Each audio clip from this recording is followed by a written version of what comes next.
Présidentielle d'octobre 2020, voici ce qu'a décidé le parti de Laurent Gbagbo. Pour plus de détails après le générique. Avant de commencer, n'oubliez pas de vous abonner et d'activer la cloche de notification car cela va vous permettre de ne plus manquer les prochaines vidéos.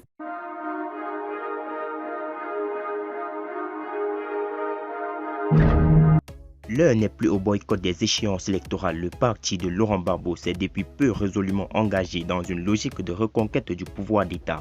Mardi 26 mai 2020, lors d'un point de presse tenu au siège provisoire du parti à Abidjan, Tapé Kripé, vice-président de la faction dissidente du parti fondé par Laurent Gbagbo, a officiellement mis en mission 206 délégations en vue de sensibiliser les militants et sympathisants du parti à adhérer au processus d'identification en cours et s'inscrire sur la liste électorale. Le parti a pris la décision de participer à toutes les élections à venir, informe le vice-président chargé des élections. Le Front populaire ivoirien invite tout le peuple ivoirien à se faire établir ces documents nécessaires à sa participation aux élections malgré les entraves posées par le gouvernement, a-t-il ajouté. Cette mission, baptisée Opération Inondation électorale, s'effectuera du 5 au 7 juin 2020 dans toutes les fédérations Front populaire ivoirien en Côte d'Ivoire et dans toutes les représentations et sections du parti à l'étranger.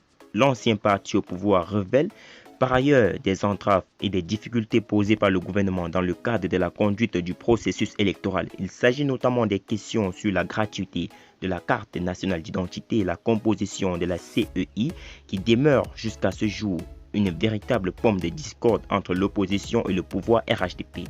À ces propos, M. Tapé a indiqué que le parti fera d'autres interventions au sujet de toutes ces entraves et prendra des positions appropriées le moment venu.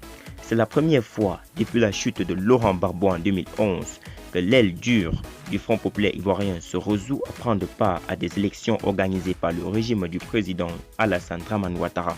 Le parti demeure toutefois profondément divisé en raison de la crise de leadership qui y règne depuis 2014. Les tentatives visant à retrouver son unité peinent pour l'instant à donner satisfaction.